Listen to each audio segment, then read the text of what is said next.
You walk into the room and smile like you belong. You shake hands, nod, answer questions, deliver what's expected. On the outside, you're everything they think you are: confident, capable, composed. But inside, you're waiting for someone to find out that you're not that good, that you're not that smart, that you're not as talented as they think. It's like you're standing on a stage with a mask you never meant to wear. And behind it, you're wondering when the curtains will drop, when the spotlight will turn on you, not to celebrate, but to expose, to reveal the truth. You don't belong here. You never did. They call it impostor syndrome, but it doesn't feel like a syndrome. It feels like fear, a slow, gnawing fear that you fooled everyone, including yourself. No matter how much you've achieved, no matter how many accolades you've collected, there's a voice in your head whispering, "It was just luck. You only got this far because no one noticed the cracks." And the worst part? You believe it. Even when they praise you, even when they promote you, even when they say, "You're amazing," you don't hear the words. You hear the mistake they made in saying them. You smile, say thank you, but inside, you flinch. Because you don't feel amazing. You feel like a fraud. And you're not alone. This isn't rare. It's everywhere. In classrooms, in boardrooms, in studios, in people who are thriving on the outside and trembling on the inside. Imposter syndrome doesn't care who you are. It doesn't care how many degrees you have. It doesn't care if you're the CEO or the intern. It shows up in the quietest corners of your confidence, like a shadow that moves faster than your light. You try to work harder, achieve more, over-prepare, because if you're perfect, maybe the voice will go away. But it doesn't, because it was never about your performance. It was about your worth. Deep down, there's a story you tell yourself. That your success was a fluke. That someone else deserved it more. That one day, they'll realize you're not as capable as they think. So you keep running. You keep proving. You keep hiding. And it works for a while. But the cost? It's your peace. Your joy. Your ability to fully inhabit the life you've built. You look around and wonder how everyone else seems so sure of themselves. How they walk into the room like they belong. How they talk like they know they earned their seat at the table. You think, maybe they're the real ones. And you're just pretending. But here's the truth they won't tell you. Most of them are pretending too. Because imposter syndrome doesn't always show on the surface. It hides in the achievers, the overthinkers, the perfectionists, the ones who keep raising the bar so they never have to answer the question, "Are you really good enough?" They're not faking confidence, they're fighting for it. And so are you.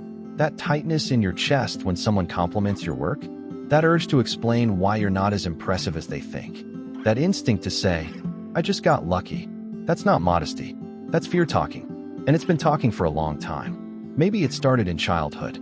Maybe you were praised only when you achieved. Maybe you were compared to someone who always seemed better. Maybe you learned early that being smart, being impressive, being perfect was the only way to be loved. So now, even when you succeed, it doesn't feel like success. It feels like relief. Relief that you dodged the truth one more time. But how long can you keep dodging? How long before you let yourself believe what they already see in you? That you're not an imposter. You're just afraid. Afraid of being seen. Afraid of being judged. Afraid of being wrong. But you know what's more powerful than fear? Truth. And the truth is this. You've earned where you are. You've worked for it. You've struggled for it. You've bled for it in ways no one saw. The late nights. The self-doubt. The endless inner battles. You didn't fake your way here. You fought your way here. And you belong. Not because you're flawless, but because you showed up anyway. Because belonging isn't about perfection. It's about presence. It's about stepping into the room even when your voice shakes. It's about saying yes to the opportunity, even when your mind screams, "Not ready." It's about facing the fear and walking through it anyway. So if you're feeling like a fraud, good. It means you're growing. It means you're stepping outside what's comfortable. It means you're living bigger than the version of you that stayed small. And yes, the voice might still whisper, but now you know what to say back. "I hear you, but I don't believe you." Not anymore. Because this isn't a stage. This isn't a role. This isn't luck. This is you. Fully, completely, imperfectly you. And you're not a fraud. You're human. And maybe that's all you ever had to be. And the only thing fake was the belief that you weren't enough. You were. You are. You always have been. There are people walking through life like it's a performance. They get the lines right. They hit their marks. They even win awards. But inside, they're still waiting to be called out. Still waiting for someone to say, You're not who we thought you were. That's the prison of imposter syndrome. It doesn't matter how far you go, the fear comes with you. It sits in meetings, in phone calls, in emails. It lingers in promotions, in praise, even in silence. It turns every success into a question, every compliment into suspicion, every opportunity into pressure. And here's the thing. Most people have no idea it's happening. They see someone competent, calm, articulate. They see success. They don't see the fear behind it. The fear of being exposed, of being wrong, of failing in a way that proves the voice inside you right. That voice isn't random. It was born in the past, in childhood, in classrooms, in families where love felt conditional, in spaces where you were rewarded for being the best, but punished when you weren't. Maybe you were the gifted kid, the one who always did well, the one who couldn't afford to fail because failure wasn't just a mistake. It was a threat to your identity. Or maybe you were the one who always felt second best, the one who had to fight for attention, the one who felt unseen unless you were exceptional. So you became exceptional, but it never felt like enough, because the praise came with strings. Be this smart, be this good, be this likable, and if you slip, the love disappears. So you learn to tie your worth to your performance. And now, even as an adult, you still can't untie it. Even when you win, it feels like a fluke. Even when you shine, it feels like a borrowed spotlight. Even when you belong, it feels like a mistake. And you'd be surprised how many people live like this. Imposter syndrome doesn't wear a sign. It hides in high achievers, in creatives, in students and CEOs, in people who seem unstoppable, but live in constant fear of being found out. They're not lying. They're not deceiving anyone. They're surviving a system that taught them they had to earn love, prove their place, and never stop. But inside imposter syndrome, there's more than just fear. There are patterns. 5 patterns. 5 identities that people unconsciously fall into. Each one a response to the pressure of never being enough. The first is the perfectionist. They never feel like what they do is good enough. They micromanage. They obsess. They redo, revise, and rip themselves apart, all to avoid failure. Because failure isn't just an outcome to them. It's confirmation of the fraud they believe they are. Then there's the expert. They need to know everything, every detail, every angle, every possible outcome, before they feel qualified. They'll pass on opportunities, not because they can't do them, but because they think they haven't earned them yet. They think, if I don't know it all, I don't belong at all. Next comes the soloist. They believe asking for help is weakness. They think, if I don't do it all myself, it doesn't count. They carry everything, overextend, overcommit, because letting someone in feels like admitting incompetence. Even when they're drowning, they'll smile and say, I've got this. Then there's the natural genius. They believe they should be good at everything right away. And when they're not, shame, embarrassment. They avoid things they can't master quickly, because struggling, to them, feels like failure. And finally, the superperson. They take on too much. They say yes to everything. They overdeliver. They keep pushing and pushing, trying to outrun the fear that they're not actually enough. Their life looks perfect, but inside they're exhausted. Because they're not living, they're performing. If any of these feel familiar, it's not a coincidence. These are coping strategies, adaptations, armor built over years of trying to feel worthy.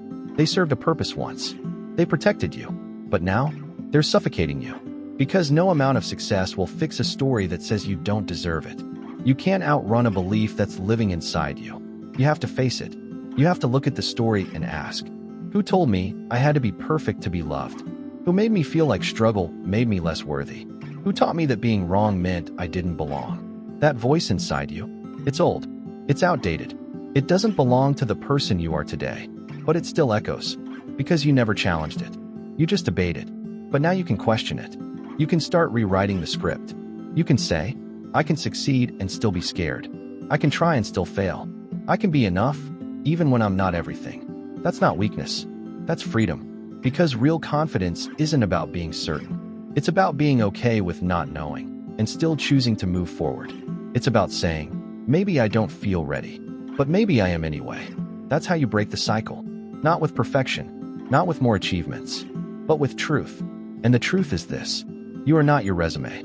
You are not your mistakes. You are not a fraud. You are someone who believed you had to earn your place in the world, and now You're learning how to simply take it. And you've performed long enough. Let's see who you are without the act. You're winning, but you're shrinking. You're succeeding, but somehow, you're still scared. You're visible, but terrified someone will see too much. That's the twisted loop of imposter syndrome. It doesn't just haunt your achievements. It starts bleeding into everything. Your relationships, your dreams, your identity. Because when you're afraid of being exposed as a fraud, you start playing small, even when everything around you is telling you to grow. You downplay compliments. You laugh off praise. You dodge recognition by shifting focus to someone else. You think it's humility, but it's fear. And fear doesn't stop at work. It follows you home. It slips into the way you love. Because if you don't believe you're enough, how could you ever believe someone else truly loves you? So when they say, "You're amazing," you question their judgment. When they support you, you feel guilty for needing them. When they admire you, you think, if only they knew the truth. And slowly, you start to pull back. You create emotional distance, not to protect yourself from them, but to protect them from you. Because deep down, you're afraid of being found out and loved too. So you self-sabotage. You pick fights. You withdraw. You chase people who never fully choose you, because that feels safer than someone who actually does. And that becomes the pattern. The same imposter voice that tells you you're not good enough at work now tells you you're not lovable enough in life. But it doesn't stop there. It finds your creativity too. You stop taking risks. You stop sharing ideas. You hide your work until it's perfect, which means it never gets seen. You overthink every sentence. You compare every piece. You rewrite, revise, delete. You become your own worst editor. Because what if your ideas aren't that good? What if your voice doesn't matter? What if the world sees you the way you secretly see yourself? So you silence yourself before anyone else gets the chance to. And then the worst part happens. You start succeeding in a version of life that doesn't even feel like yours. A job you don't love. A version of yourself you don't recognize. A life built on safety, not self. And yet, people applaud. So you smile. You say thank you. You play the part. But inside, you're screaming. Because somewhere along the way, you stopped asking, what do I want? What feels true? What if I stopped running and just existed? But imposter syndrome doesn't let you rest. It doesn't give you stillness. It fills the silence with anxiety. It fills success with suspicion. It fills love with doubt. Because it isn't just insecurity. It's identity confusion. It's the gap between who you are and who you think you should be. And that gap is exhausting. So you armor up. You over-prepare. You overgive. You overanalyze. Because if you just do enough, maybe the voice will go quiet. But it won't. Because that voice isn't silenced by effort. It's silenced by truth. And the truth is this. You are not unworthy. You are not an accident. You are not a mistake waiting to be uncovered. You are a human being who learned early that approval meant survival. So now you chase it, even when it costs your peace. But it doesn't have to be that way forever. You can start noticing when you shrink. When you say yes, out of fear, not desire. When you doubt a win before you even let yourself celebrate. When you sabotage closeness because it feels too good to be true. You can pause and ask, is this fear or fact? Is this doubt or a default? Because most imposter thoughts are just that, thoughts. Not evidence, not truth, just echoes from the past. And when you name them, they start to lose their power. When you say, I feel like a fraud right now, you're not failing. You're becoming aware. And awareness is the beginning of freedom. Because once you see it, you don't have to obey it. You can show up even when you're uncertain. You can speak even when you're shaking. You can take up space, even if the voice in your head says you haven't earned it. Because space isn't earned. It's owned. And you get to own yours, without proving, without performing. That's the shift. Not from imposter to perfect, but from imposter to honest. From hiding to healing. From doubting your place to creating it. This is BrainTrap TV, and your story was never a mistake. It was a masterpiece, waiting to be believed. At some point, the pretending becomes too heavy. You smile, nod, perform, but it doesn't feel like you anymore. You're not tired from the work. You're tired from carrying the question, am I enough yet? You were never faking your success. You were faking your comfort in it. Because part of you still feels like an intruder in your own life. You walk into your own victories like you're borrowing the space, waiting for someone to ask you to leave. But the truth is, no one's asking. Only that old voice inside you. The one you didn't choose. The one that came from years of conditional praise. The one that convinced you love had to be earned. That worth was based on performance. That joy came with a cost. But you can stop running now. You can stop proving. Because worth was never something you had to earn. It was yours before the grades, before the job titles, before the applause and the overthinking and the burnout disguised as ambition. And here's what they don't tell you. Real confidence doesn't come from feeling ready. It comes from doing the thing even when you don't. It comes from walking into the room not because you're certain, but because you're done letting fear make the decisions. You've already survived doubt. Now try surviving in your truth. Not perfection, presence. You're not the smartest person in every room. You're not flawless. You're not finished learning. But you're still enough. You always were. So speak, even if your voice shakes. Apply, even if you're scared.